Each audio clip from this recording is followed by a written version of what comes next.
बिस्मिल्लाहिर्रहमानिर्रहीम। अस्सलामु अलैकुम। नाज़रीन ग्रामी, एक शख्स मदीना की तरफ आ रहा था और इमाम हुसैन अलैहिस्सलाम घोड़े पर सवार होकर मदीना से बाहर निकल रहे हैं। वो शख्स इमाम अलैहिस्सलाम के पास आया और पूछा कि सामने जो इमारतें नजर आ रही हैं, ये शहर मदीना है? हजरत इमाम हुसैन अलैहिस्सलाम ने फरमाया, हाँ, यही मदीना है। उसने पूछा कि यहाँ कोई अली अलैहिस्सलाम नाम का शख्स रहता है? इमाम आली मकाम ने कहा, हाँ रहता है। क्या काम है? उसने कहा कि आज मैं उसका सर काट लूंगा। हमारे बाप दादा का कत्ल किया बहुत सी जंगों में, उससे हमारी दुश्मनी है। आज मैं उसका हिसाब चुका दूंगा। फिर पूछा कि तुम्हारा नाम क्या है? फरमाया, मैं हुसैन इब्ने अली हूँ। जिस अली को तुम मारने जा रहे हो उसका छोटा बेटा हूँ। वो शख्स रुक गया। कहा, मैंने तुम्हारे बाप को गालियां दी, तुम तैश में नहीं आए? कहा कि हम कभी गालियों पर तैश में नहीं आते। मेरे नाना हजरत मोहम्मद सल्लल्लाहु अलैहि वसल्लम का इरशाद है कि जो गालियां सुनकर चुप रहे वो साबिर है। उस शख्स ने कहा कि मैं मदीना नहीं जाता अब।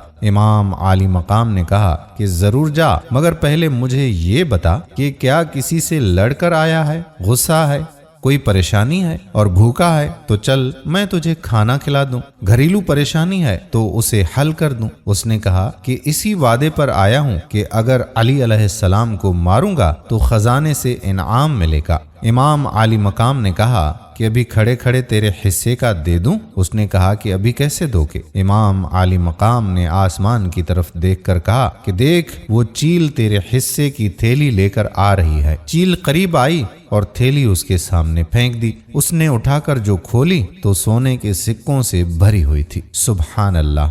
बहवाला विलायत अली इब्ने अबी तालिब इज़ अल्लामा डॉक्टर ज़मीर अख्तर नकवी, सफ़ा नंबर 227। दोस्तों, हम उम्मीद करते हैं कि वीडियो आपको पसंद ज़रूर आई होगी और इसे शेयर भी करेंगे। आने वाली वीडियो तक अपने मेज़बान कादिर बख्श कल्होड़ो को इजाज़त दीजिए। अल्लाह हाफिज़।